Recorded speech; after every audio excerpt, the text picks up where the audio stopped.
Mes chers amis, bonjour et bienvenue dans cette guidance pour le mois de mars 2024. Alors, une rapide introduction pour vous présenter les jeux utilisés. Nous sommes dans la saison des poissons, dans le monde de l'imaginaire, bien entendu. Donc, j'ai choisi le tarot des contes et légendes du monde. Donc, on va effectivement parcourir les histoires et les légendes à travers différentes cultures. Il a été très très parlant, ce tarot. Il est magnifique en plus de ça. Et en oracle, on a bien évidemment l'oracle des sirènes qui va nous accompagner, le message des sirènes qui viennent nous parler pour ce mois de mars, donc connecté à l'océan. Alors j'ai choisi en couverture aussi une image avec une mer agitée et un phare. Alors, parce que je commence à ressentir un petit peu l'énergie du mois de mars et voilà, je pense qu'on est beaucoup à le pressentir, ce sera un petit peu houleux, on va être un petit peu sur des courants assez mouvants, on va dire.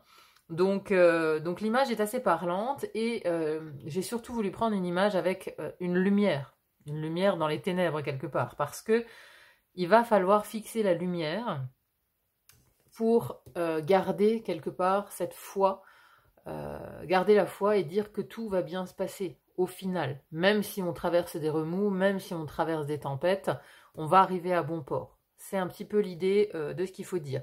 J'ai voulu tirer deux cartes juste pour avoir un petit peu l'énergie du mois de mars. Une carte qui représente le mois de mars pour ce tarot, c'est la femme hiérophante, c'est la carte du pape mais en version féminine, donc c'est intéressant parce que je viens de vous parler de foi. On est extrêmement raccord avec cette attitude. Gardez la foi parce que c'est pour le meilleur. C'est pourquoi les sirènes, elles nous précisent pourquoi il faut garder la foi, parce que c'est un mois où on va se libérer des prisons de l'âme. C'est un mois de sauvetage et de libération des chaînes, rien que ça. On sent qu'il y a de lourds karmas ici qui vont être libérés, comme dissous dans l'eau un petit peu, ou en tout cas, moi j'ai l'impression que ça va commencer ici au mois de mars à s'accélérer. On sent déjà les énergies qui sont par contre très lourdes. J'avais encore beaucoup de 10 de bâton dans les tirages, donc on a encore cette idée de fardeau, de choses qui pèsent lourd sur le dos, dont on a envie de se défaire. Alors au niveau des signes, on a les signes de feu qui sont de retour, on va dire, parce que les trois signes de feu, Bélier, Lion, Sagittaire, sont dans l'action ce mois-ci. C'est vraiment les locomotives. Trois signes qui ont décidé de sortir de l'hibernation parce que ça suffit d'attendre, ça suffit de s'introspecter. C'était un peu l'ambiance chez les signes de feu, on en a marre, maintenant on veut sortir, on veut le printemps, on veut agir, on veut voir du monde, etc. etc. D'autres signes en transition, on a encore ceux qui n'ont pas achevé quelque part la transition. Et il y en a certains qui affichent maintenant clairement leur nouveau visage. Je pense au signe du Scorpion qui était vraiment sur la thématique de l'authenticité. Et le signe le plus dingue, enfin le tirage le plus fou de ce mois-ci, ça a été le signe de la Balance. Hallucinant.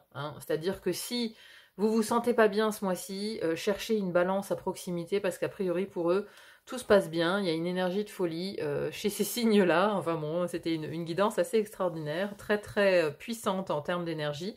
Donc c'est une vibration, peut-être la vibration du signe de la Balance sera peut-être sur le devant de la scène. Alors c'est son sens de la diplomatie qui va beaucoup intervenir justement en face de ces énergies très très feu, parce que les trois signes de feu, voilà. Les signes de feu, c'est gouverné par Mars, par le Soleil, par Jupiter, donc voyez un peu l'ambiance, éclair, art de la guerre, etc.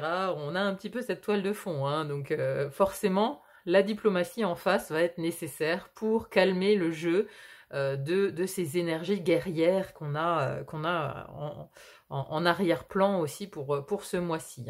Donc il y en a qui traversent plus ou moins bien ce mois. J'ai une petite pensée pour les Verseaux, pour qui le tirage était vraiment pas facile.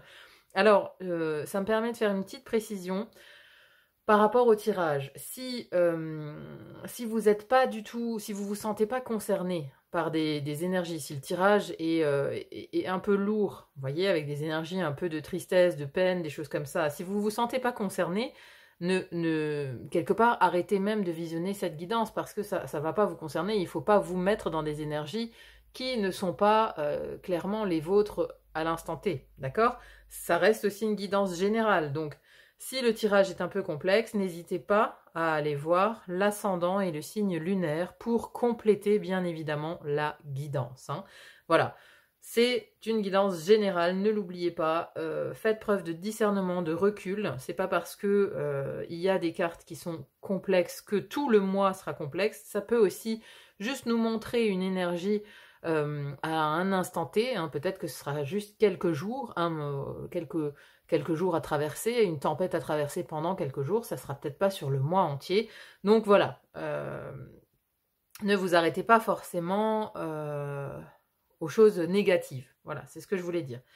Il y a également, pour ceux qui ne l'ont pas encore vu, la guidance pour l'année 2024. Alors, c'est une guidance quelque part intemporelle dans le sens où on voit les 12 maisons astrologiques un petit peu sur l'année, comment ça se déroule. Donc, peu importe au moment où vous la visionnez, elle sera d'actualité pour l'année 2024. Et ça peut aussi vous donner des précisions par rapport à la guidance que vous allez voir ici pour votre signe pour le mois de mars. Voilà mes chers amis, donc je vous souhaite bien évidemment un bon visionnage de votre guidance. N'hésitez pas à me dire en commentaire ce que vous en pensez, c'est toujours intéressant à lire.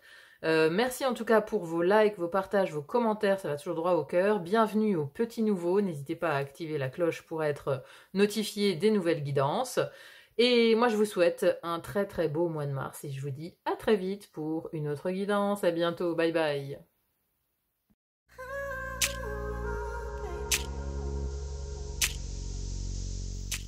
Mes chers Sagittaires, bonjour et bienvenue dans votre tirage pour ce mois de mars 2024. Allez, on voit tout de suite d'où vous venez, comment vous rentrez, avec quelle énergie vous rentrez dans ce mois de mars. Eh bien, vous venez du cavalier de coupe.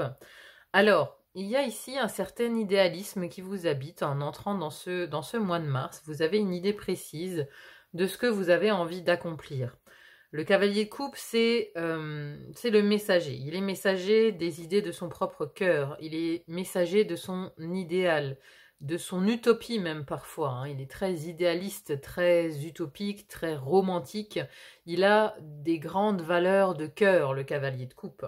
Et il va en fait offrir ses grandes qualités du cœur au monde. Hein. Donc vous rentrez ici dans ce mois de mars, un petit peu avec le cœur sur la main, plein de bonnes intentions, le cœur rempli de nouvelles idées, de nouveaux objectifs, d'idéaux à accomplir. En tout cas, c'est un petit peu l'énergie que vous avez. Il y a une idée d'être plein de bonne volonté et de bonnes intentions, en fait, par rapport aux objectifs, bien évidemment, que vous avez. Hein. Il y a un côté vraiment idéaliste par rapport à, voilà, à certaines idées que vous avez. Vous avez envie de les porter haut, les idées, les valeurs de votre cœur. Hein, vous avez envie, en tout cas, de les réaliser ici. C'est ce que me dit ce cavalier de coupe. Alors, ici, dans la maison de l'air, donc justement, vous avez sans doute des objectifs. Pour réaliser ces objectifs, on a la première maison de l'air qui nous parle de votre intellect, de vos idées, de vos apprentissages, mais aussi de votre communication. Et ici, on a le 7 d'épée. Alors, le 7 d'épée, c'est une carte toujours un petit peu difficile, puisqu'il s'agit de la carte de la tromperie, de la malhonnêteté, de la ruse, de la malice. Et ici, c'est vraiment illustré par un coyote. Hein. Le coyote qui est réputé comme le renard, hein, pour sa ruse, pour son côté très malin. Donc ici, dans votre esprit, il y a un côté très rusé, très stratégique aussi. Hein. Donc c'est le moment où on fait des stratégies pour atteindre un certain objectif.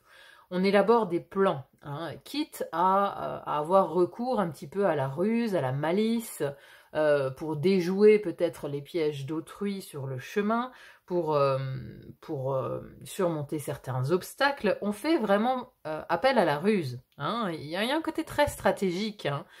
Alors, je n'irai pas jusqu'aux joueurs d'échecs, mais enfin quoique, si, il y a vraiment une idée de devoir anticiper les prochains coups.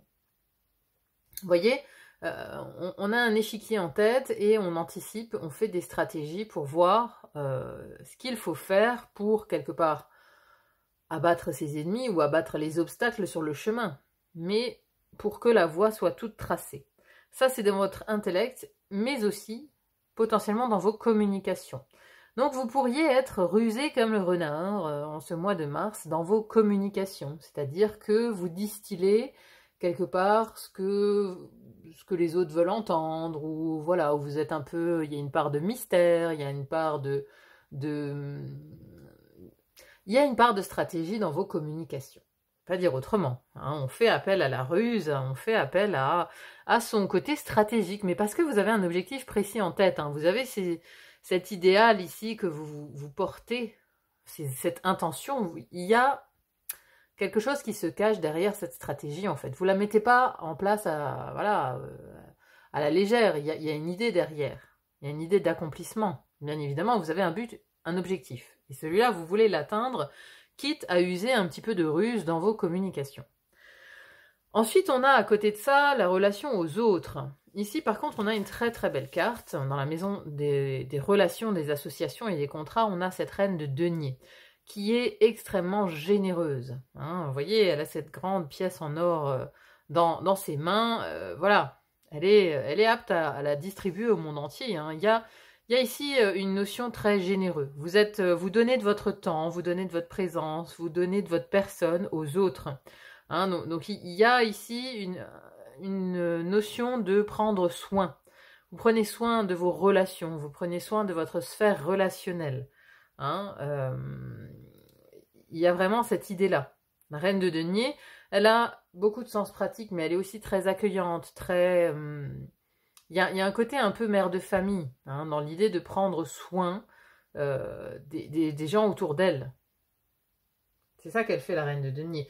Alors après, ça peut aussi favoriser certaines associations, certains contrats dans le domaine du travail, dans le domaine des finances aussi, hein, parce que bon, on voit qu'au niveau des finances, il y a quelque chose qui débute, hein, il y a quelque chose qui commence. On a un as de coupe, on a quelque chose d'hyper florissant dans le domaine professionnel. Donc voilà, cette posture quelque part que vous prenez de la reine de denier qui est extrêmement généreuse dans ses relations, ça paye, hein, vous voyez, ça porte ses fruits quelque part. Donc, c'est peut-être ici une stratégie que vous mettez en place aussi pour, quelque part, accompagner cette reine de denier, la soutenir dans l'intellect pour arriver à vos fins au niveau professionnel et financier. C'est une des possibilités. En tout cas, la reine de denier, elle a le sens pratique, elle sait tout à fait gérer les ressources. Hein, c'est vraiment une gestionnaire de ressources. Et ici, on fait de la gestion de relations quelque part. Hein. On soigne ces relations parce que peut-être que le côté rusé, c'est aussi parce qu'on sait qu'une certaine relation va nous apporter quelque chose. Hein. Donc voilà, il y a ce côté de cultiver de bonnes relations, d'être généreux avec, parce qu'on sait qu'il va y avoir un retour sur investissement. Vous investissez du temps avec certaines personnes, mais vous savez que tôt ou tard, il y aura un retour en votre faveur. Hein, c'est un peu ça l'idée, hein. Je pense que les deux ici vont ensemble. Il y a une espèce de stratégie comme ça, de bien avancer ses pions avec telle et telle personne. Vous voyez, du genre, le banquier, on l'invite à déjeuner, mais il y a une arrière-pensée, parce qu'on sait que potentiellement, il peut nous aider à débloquer un dossier qui est en attente au niveau financier. Hein, vous voyez un petit peu l'idée. Ensuite, dans le domaine de l'eau, des affects, des émotions. Première maison de l'eau qui nous parle de votre vie intérieure, votre spiritualité, votre philosophie de vie. On a ici quelque chose d'hyper dynamique avec le cavalier de bâton. Hein. On a de l'audace, on a de la fougue, on a ici l'envie d'avancer. L'envie d'avancer, si jusque-là, vous avez eu l'impression de stagner, surtout intérieurement, voyez, le côté un petit peu... j'irai pas jusqu'à la dépression, mais si on a eu des coups de mou, des coups de fatigue intérieure, où on savait plus, voilà, quand on parle de quête de sens, on ne sait plus trop où on est, etc. Ici, au mois de mars, il y a vraiment, vraiment un grand feu intérieur qui se rallume. Le cavalier de bâton, il fait bouger les choses. Donc ici, il y a quelque chose qui vient vers vous, qui vous réveille de l'intérieur. Hein, c'est comme cette nouvelle flamme, hein, vous avez, mais peut-être parce que vous avez une nouvelle idée, une idée rusée, une idée maligne en fait. Hein. Voilà, vous avez une stratégie et le fait de la mettre en œuvre, de l'appliquer, ça vous réveille de l'intérieur. On sent le feu qui brûle à l'intérieur de vous, on sent que c'est animé, on sort quelque part de la léthargie, on sort de l'introspection, on n'est pas du tout là-dedans. Ici, on est dans l'action pour faire bouger justement sa vie intérieure, mais parce qu'il y a un idéal à atteindre, il y a un objectif, il y a une vie idéale. Hein. C'est ça que vous êtes à la recherche, en fait. Vous avez votre rêve, votre vie idéale. Vous l'avez longtemps pensé, vous l'avez longtemps élaboré dans votre tête, dans votre imaginaire, vous l'avez longtemps étudié sous toutes ses coutures. Et ici, c'est comme s'il était venu le temps de mettre des choses en pratique, de mettre en pratique une certaine stratégie pour arriver à atteindre ce rêve, à atteindre cette image formidable de votre objectif, de votre idéal, de votre vie idéale, de votre rêve de vie. Voyez? Donc ici, on est intérieurement très animé. On est animé d'un certain feu qui nous fait vraiment aller de l'avant. Alors, dans la vie affective, vie intime, vie sentimentale, on a la carte de la folle, du fou, avec ici une envie pareille, une envie de nouveauté, une envie de partir à l'aventure. Hein. Ici, c'est le conte de la petite sirène. Hein. Donc la petite sirène, je l'ai eu souvent hein, déjà, la carte du fou, hein, j'ai l'impression. Donc il y a quand même une idée sous-jacente de nouveau départ pour beaucoup d'entre nous. Ici, vous rêvez d'un nouveau départ sentimental. Vous rêvez de votre prince charmant. Vous voyez, ici, cette sirène, elle est dans l'eau et elle rêve de son prince charmant qui est humain. Donc, on rêve d'un autre monde, on rêve de partir, on rêve de quitter son état de sirène pour aller vers un état humain. Donc, on rêve de nouveautés, on rêve d'aventure, on rêve de fraîcheur. Hein. Le côté fou, il a envie de partir à la quête de nouveautés. Hein. Il a en tout cas envie de sortir ici de sa bulle. C'est actif, un fou, hein, un fou, il part à l'aventure, quoi. Et c'est ça, vous avez envie d'une nouvelle aventure, vous avez envie de fraîcheur. Que vous soyez en couple ou célibataire, il y a une envie de renouveau. Mais une grande envie de renouveau. C'est d'ailleurs votre seul arcane majeur. Hein. Donc, c'est comme s'il y avait ici quelque chose d'important du côté de la vie intime et sentimentale pour vous ce mois-ci. C'est comme s'il y avait un switch. Hein, parce que là, on a envie de repartir à zéro. Hein, c'est l'arcane zéro, hein, le fou. On a envie de repartir à zéro, on a envie de se reconstruire quelque chose, de reconstruire des histoires, on a envie en fait. Et le feu intérieur va vous y aider, parce qu'on est projeté justement par ce feu intérieur, par ce cavalier de bâton qui fait bouger les choses de l'intérieur. C'est-à-dire que, voilà, dans votre rêve, il y a aussi un partenaire, il y a un partenaire à vos côtés, et vous mettez des choses en œuvre pour atteindre cet objectif ce mois-ci. Hein. Alors, première maison du feu ici, votre énergie, vos actions, votre personnalité aussi vue de l'extérieur. Et ici, on a une autre reine. Hein, donc, c'est la deuxième reine qui vous habite, j'avais envie de dire, ce mois-ci. Et ici, c'est la reine d'épée. Bon. Alors, cette reine d'épée, elle paraît quand même peu accueillante. Hein. On a quand même cette idée de recevoir les gens avec son épée, là. Elle paraît très intransigeante. Hein, mais en tout cas, c'est comme ça que vous allez quelque part paraître ce mois-ci. Vous paraissez déterminé. Hein, c'est comme si rien ne vous arrêtait. La reine d'épée, elle tranche dans le vif. Voilà, ça plaît ou ça plaît pas, quelque part. Hein, donc, elle reçoit les gens. Certes, ici, avec les relations aux autres, vous êtes plutôt maternante avec cette reine de denier, mais déterminée avec cette reine d'épée. Vous voyez ? Vous paraissez quand même très déterminé. Vous avez fixé vos limites, vous ne vous laissez plus faire. Vous ne vous laissez plus manger par les autres. Voilà, vous êtes généreux, mais avec des limites. Et vous savez fixer maintenant vos limites. Parce que la reine d'épée, elle est là pour vous structurer. Elle est là pour structurer votre aide, pour structurer votre énergie, pour vous amener quelque chose de carré dans votre façon d'être, dans votre énergie. Hein, cette reine d'épée, vraiment, elle structure les choses. C'est vraiment le mot qui me vient ici, c'est structurer. Elle a la tête froide et elle a justement une grande visibilité par rapport à ce qu'elle doit faire, par rapport à ce rêve. Hein, comment elle doit agir, quitte à trancher dans le vif. Elle sait comment agir, cette reine d'épée. Et donc c'est un peu votre pilote intérieur, là, ce mois-ci, c'est la reine d'épée. En tout cas, c'est l'énergie qui se dégage de vous, c'est une énergie très structurée, très déterminée à atteindre un certain objectif. Ça, c'est à vous de voir comment ça résonne et quel est cet objectif, hein, bien évidemment. Ici, dans la maison des projets, création, expression de soi, on a le 2 de coupe Alors, le 2 de coupe, ici, ça nous parle d'une union.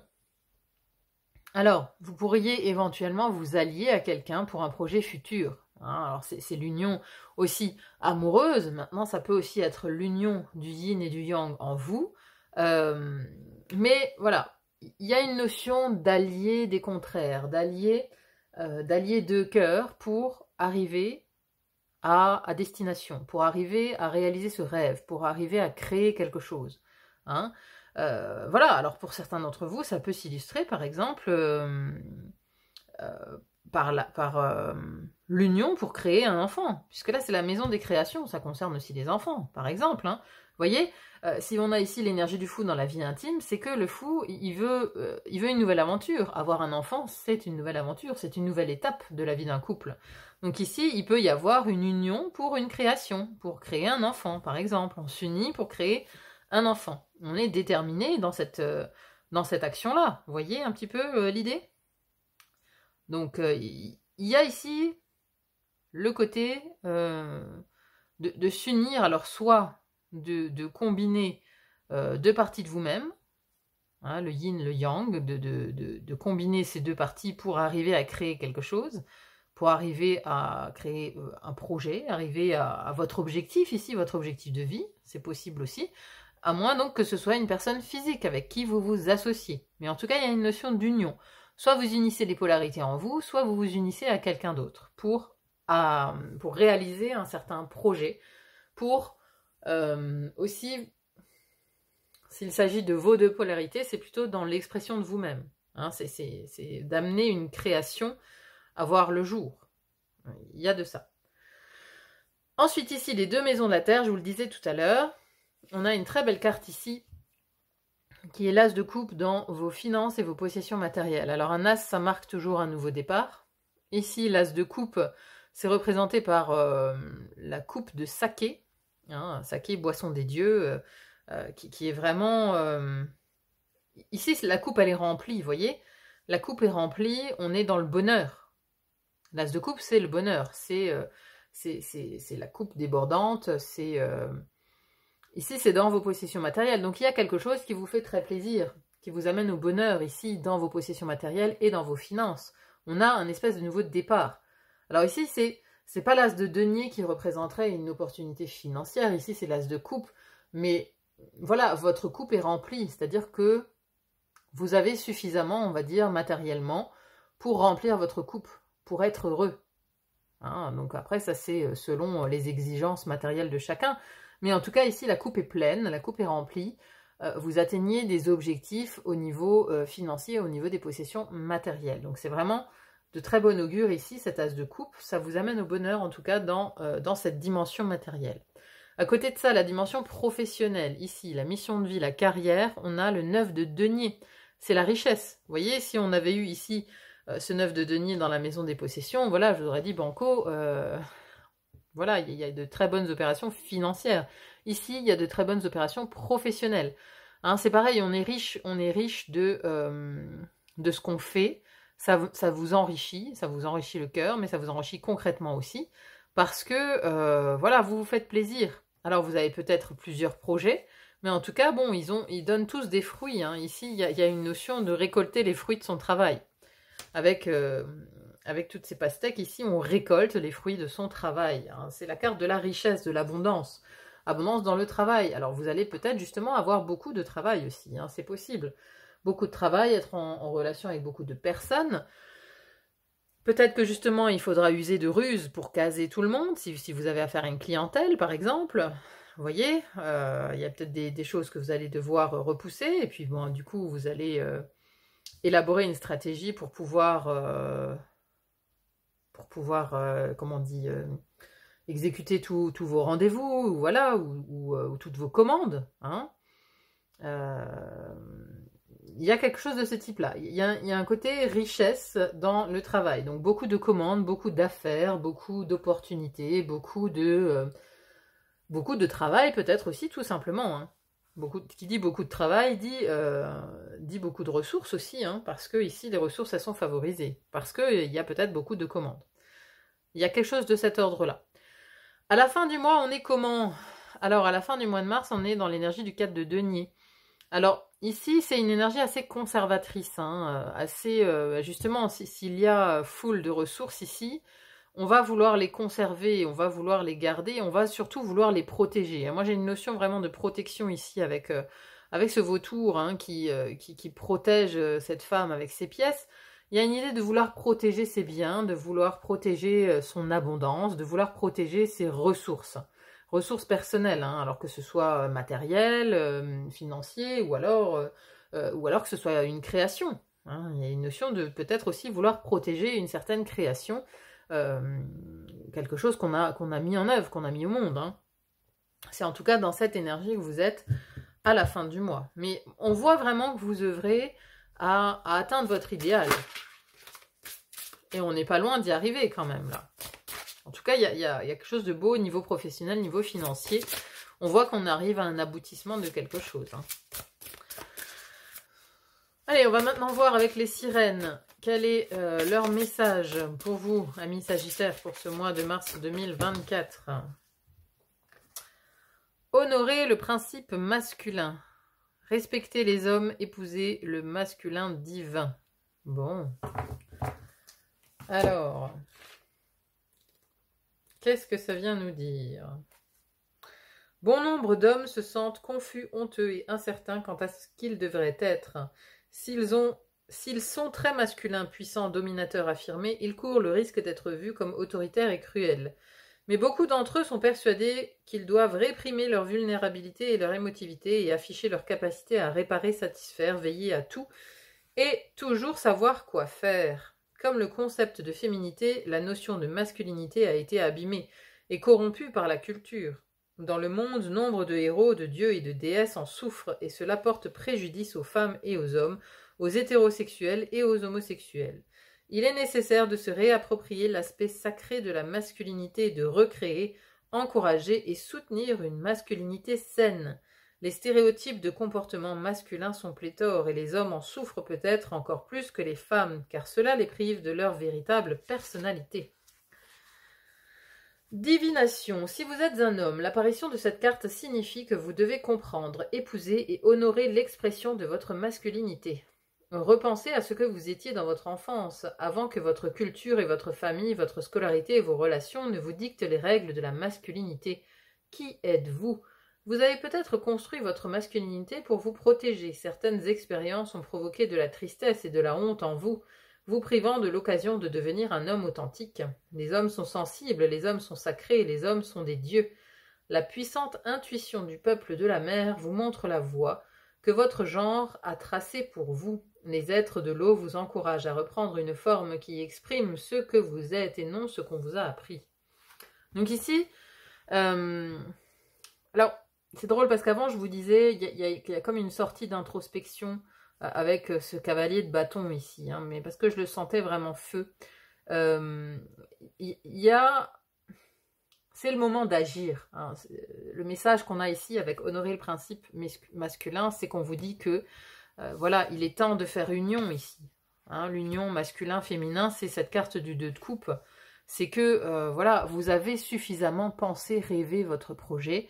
Il est maintenant grand temps d'agir. Il est grand temps d'honorer ce principe masculin, d'agir, de mettre en place des actions pour atteindre votre objectif. Hein, c'est vraiment ça l'idée. Hein. Alors c'est drôle parce qu'on a en même temps 2 reines dans votre tirage. On a 2 reines, mais on a quand même un côté yang. Hein. Après, cette reine d'épée, elle est aussi masculine dans son énergie, hein, puisqu'elle est vraiment autoritaire et intransigeante. Donc, voilà, honorer le principe masculin, c'est le moment d'agir. Mes amis Sagittaires, c'est le moment d'agir, d'aller vers ce rêve, de mettre des choses en place pour y arriver. Tout simplement. Voilà, mes chers amis, donc c'était le message pour le mois de mars, que je vous souhaite bien évidemment bon mois de mars à vous. Merci infiniment d'être là sur la chaîne, merci d'être sur le fil d'Ariane, merci pour vos likes, vos commentaires, vos partages, vos abonnements, ça va vraiment droit au cœur toujours. N'hésitez pas aussi à mettre un commentaire pour me dire ce que vous en avez pensé, c'est toujours très agréable à lire. Voilà, et puis bah, je vous souhaite un très bon mois de mars et je vous dis à très vite pour une autre guidance. À bientôt, bye bye.